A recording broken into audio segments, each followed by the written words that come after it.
il fallait que le verbe sorte. Pourquoi on appelle le logos le verbe? On appelle ici le verbe, la parole. Parce que toutes choses devaient être faites par la parole. Et toutes ces choses devaient être faites par la parole étaient dans la pensée. Donc le logos, les logos devaient, n'est-ce pas, entrer dans la phase de l'ouvrier, d'être à l'œuvre, de faire la création, de faire un travail. Vous comprenez ça? Mais maintenant, Dieu est devenu un serviteur. Même Melchisedec, qui n'avait ni père ni mère, mais il s'est fait serviteur. Hein? Amen. Melchisedec, qui n'avait ni père, qui n'avait ni mère. Mais il dit quoi? Sacrificateur du Dieu très haut. Donc c'est comme si Melchisedec était un sacrificateur qui appartenait à Dieu. Alors que c'était Dieu lui-même devenant sacrificateur. Vous comprenez ça? Vraiment, frère, maintenant, quand il parle de logos ici, il dit que c'est un logos éternel. Mais il n'y a pas de fils éternel. Donc, enfanté là, c'est une sortie de Dieu. Comme étant un attribut de la plénitude de Dieu.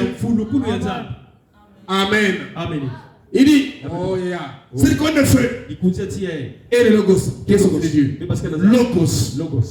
Qui en fait est l'attribut de la plénitude de Dieu. Écoutez. Lorsque Dieu prit une forme, il a fait quoi? Lorsque Dieu prit une forme, on appelle ça Dieu inimorphe. Il a pris une forme. Alléluia. Donc, il a quitté l'état dans lequel il se trouvait pour entrer dans une autre phase. Il a changé de forme. Il est devenu lumière. Lorsque Dieu a pris une forme, lui permettant d'être vu. Lorsque Dieu a pris une forme, lui permettant d'être vu. Lui permettant d'être vu, c'est fut l'onction du grand esprit qui sortir. Non pas qu'on a Dieu, est-ce que Dieu a créé l'onction? Mais l'onction a sorti. Et l'onction qui sort était en Dieu. Alléluia. Et c'était Dieu lui-même qui sortit de l'onction, sortit de Dieu. Écoutez, il dit, s'abaissant, descendant, Dieu le Père. Parce que le logos était Dieu le Père. Alléluia. Descendant, Dieu le Père.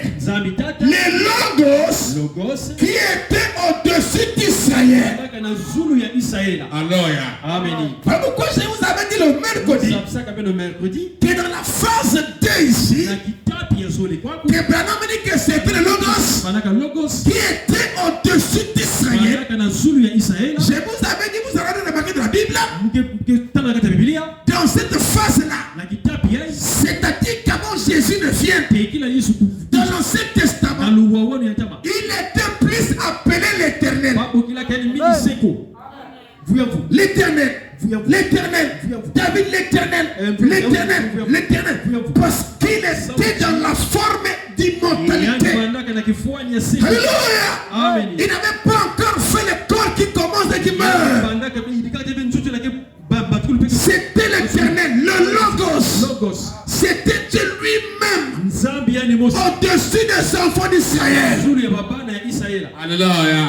Et puis, du logos, il va créer un corps pour que le logos puisse loger à l'intérieur. Et le corps qu'il crée commence quelque part et termine quelque part. C'était le corps de Jésus qui a aussi des faiblesses, alors que Elohim n'a pas de faiblesses. Est-ce que c'est bon? Alléluia. Il était 100% Dieu, 100% homme. Alléluia. Il dit, écoutez, les logos, il ne pouvait pas supporter le péché. Il a fallu s'unir au fond de son en Éden. Puis le logos devint chair et habita parmi nous. Donc le logos fit condensé en Jésus. Donc le Père était en Jésus. Donc Elohim le Père, alléluia, comme étant le logos dans sa deuxième phase, était en Jésus. C'est ce même logos qui a conduit Moïse. Parce que tous ces mondes-là étaient dans la deuxième phase. Amen. Amen. Merci. Alors, je continue un peu ici. Les logos. Est-ce que ça vous fait du bien? Nous aussi. C'est là qu'il y a la paix d'achèvement. Je vous amènerai ce soir, c'est un choc. Comme ma pasteur a dit que vous ne parlez pas ça. Je vous amènerai ce soir, il dit que c'est un choc. On peut tout croire. Je crois qu'on est Dieu. Que notre intérêt c'est Dieu. C'est l'esprit de Dieu. Ça c'est fort. Parce que les gens étaient habitués à dire j'ai reçu Dieu. J'ai reçu Dieu. Donc c'est comme si c'était un produit quelque part que Dieu avait fait. Après un moment, ils sont transformés. C'est comme ça qu'on pense. Alors que Dieu ne transforme pas. Il manifeste. Alors que l'aigle de la basse-côte n'avait rien reçu de celui qui était venu. Sinon que le rappeler, lui disant, oh, mais toi aussi, tu es un aigle. Tu as ceci, tu as cela, tu as ceci. Tout était déjà là. Hein? Donc même quand je prêche là, je n'apporte rien.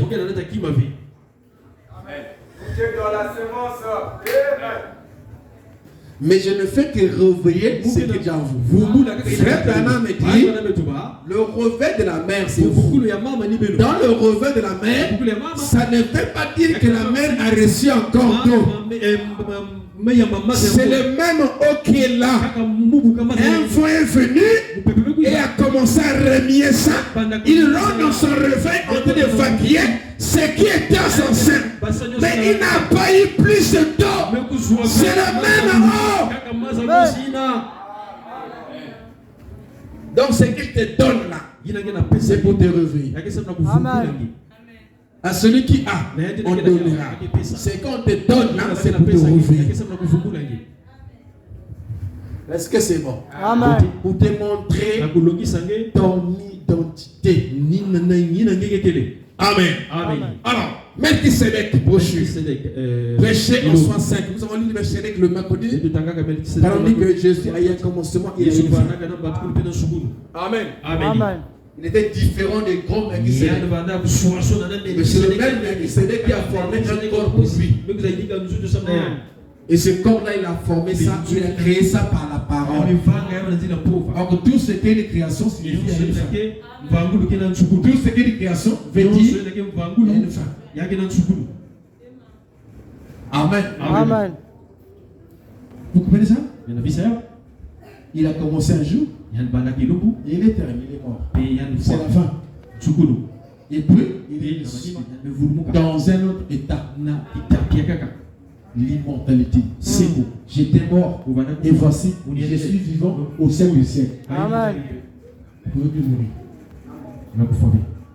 Amen. Amen. C'est pour ça que Moïse n'est pas entré. Parce qu'il a frappé les rochers de feu. Montrant c'est comme si Jésus mourait deux fois.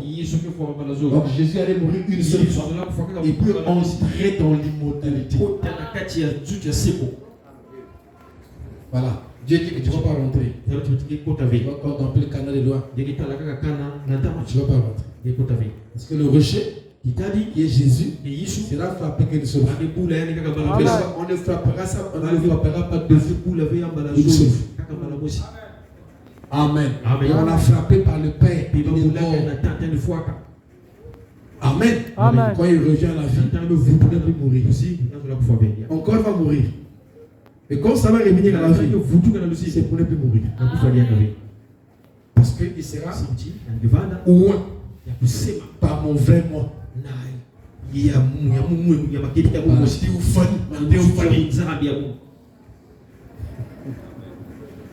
Fusionner ensemble. Amen. Amen. Quel est ce Melchisedec? 21, deuxième 65. Le paragraphe 67, il dit maintenant, nous voyons que les fils attribués